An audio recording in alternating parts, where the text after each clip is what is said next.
Hi, this is Aaron of Woodworking, and I want to show you how to take a simple cutting board, add a pocket to it for added functionality using just the track saw, table saw, and a little router jig.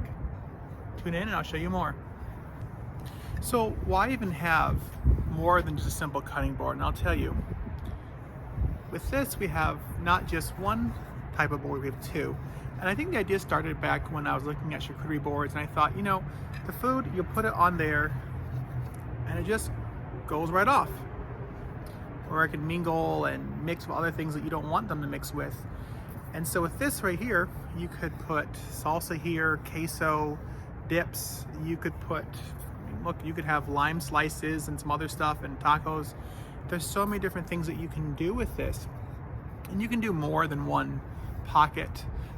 You could do it several ways. I used to live in Japan. We had something called bento boxes, and you'd have a bigger pocket for the rice, for the meat, for the vegetables, other things. So there's so many different ways that you can go with this. In fact, I might even take another design and have three little components. So in many ways, I'm just going off the Japanese bento box, but I do think it adds a lot more functionality because, again, we can chop and everything on this side, and we can serve on this side.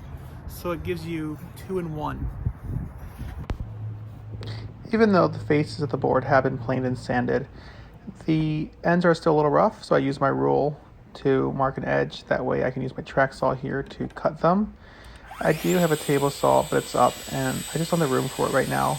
However, this works really well for me.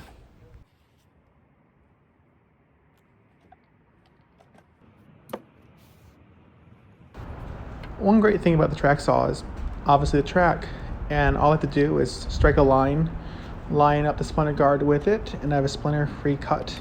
And I did just recently upgrade my blade from a 40 tooth to a 28 tooth, and that's working really well with thicker wood and hardwoods. Because I'm using a bushing on my jig, I do need to account for an offset, so I'm just setting my little Paolini pocket rule to the dimensions that I want, and I'm going to strike the lines on the wood so I know where to place my jig and how to set it. For my bowl bit that I use, it's about a 3.5mm offset, so I need to calculate that when I'm doing it. I got this jig from Woodpeckers, and it's really not that expensive. It's $250, but if you're going to use it a lot, I think it's worth its weight. So, and by the way, it is heavy. Not terribly heavy, but it's solid. It has both imperial and metric scales, so it's pretty easy. I just loosen up the screws, I can slide it back and forth, and I just set it to the width or dimensions that I like. I'll get them in a moment. And again, you do have to account for that offset, which in the case of my bit is 3.5mm on each side for a total of 7 altogether. So I just add 7 to each side and I'm good to go.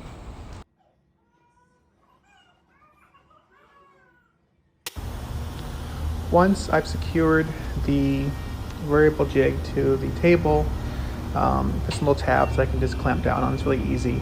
But I did notice some movement, so I needed to add a third one. I think I might use something to interface between the workpiece and the jig, just so it won't move. But I'm not going to bore you with doing the entire hollowing out part. It's pretty easy. You just plunge and hollow it out. The dust collection with the festival router is pretty good. The router base does cover most of the openings, so it sucks out a lot, but I still need to get some of it out afterward. Just me again, hollowing it out. I have learned there's a little bit of a method in doing this, that way you don't leave the center. You want to make sure they have a nice smooth bottom, so it's not too bad, but it does take a little bit of time and technique. Even though I do have a regular sander, I like to use this hand one because it has some foam that makes it easier to get the contours and everything. All right, so it's got a 1/8 inch round over bit I'm gonna do here. See if I can probably get in here. I'm not sure. Let's see. No, it's not quite deep enough, and honestly, I can just use some sandpaper, so it won't be a big deal. I'm gonna round off all these edges, and then I'll finish sanding it, and then we'll be done. Even though I have a Festool router, which I really enjoy, it's nice, this little Milwaukee, because it's battery powered, it's lightweight, I can just take it outside. I think it's a little hard to balance the Festool due to its weight. I don't have the smaller one, and I didn't really want to spend the money right now, so this works perfectly. I got it on sale. But honestly, I'd be happy with any palm router. I think overall, I like to kind of keep the mess outside. And again, I'll go over the edges with the sandpaper. I really do like having the foam backing, as it allows to kind of get the contours, and it makes it so much easier than a regular piece of sandpaper would. Before moving on to the next grit, I do like to use my vacuum to suck up any particles. And then that way I know that the particles won't dig into it with the next grit. And again, here I'm just using my sander. It's really nice, just hit it real quick, nothing too long. And I'll use a microfiber to get the excess dust. Even after using the hose, there's still a little dust left over, so this just gets the rest of it.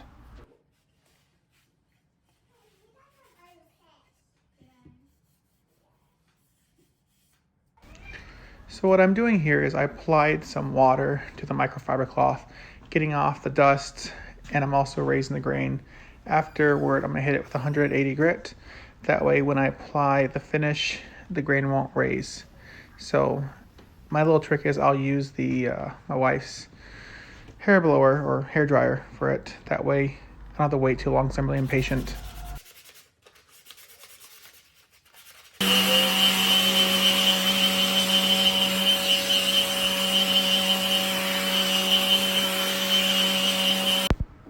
This is one of my favorite parts because I get to see the grain come out, and I'm almost done. So I use a mix of beeswax with mineral oil, about 1 part beeswax to 4 part mineral oil, something like that. I didn't measure exactly, but I know it's mostly the mineral oil, and it's durable enough.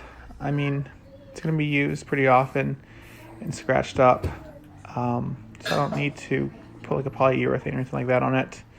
Just rub it on. I don't have to worry about it being toxic to my hands, although I will, obviously wash my hands off with soap and warm water.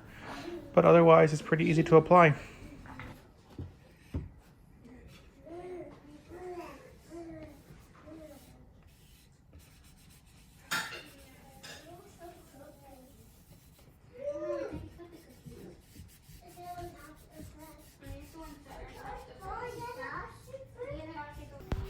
So I'll give the finish a few minutes to dry, and then I just take a cloth and buff it out. And then at that point, it's pretty much good to go. We just keep the rags from old clothes for this. Nothing special. And so that's it. That's my 2-in-1 cutting board. So this was more of a prototype. I have an idea for a charcuterie board that will use a lot of pockets and recesses. But if you enjoyed the video, please subscribe, and I'll see you guys in the next video.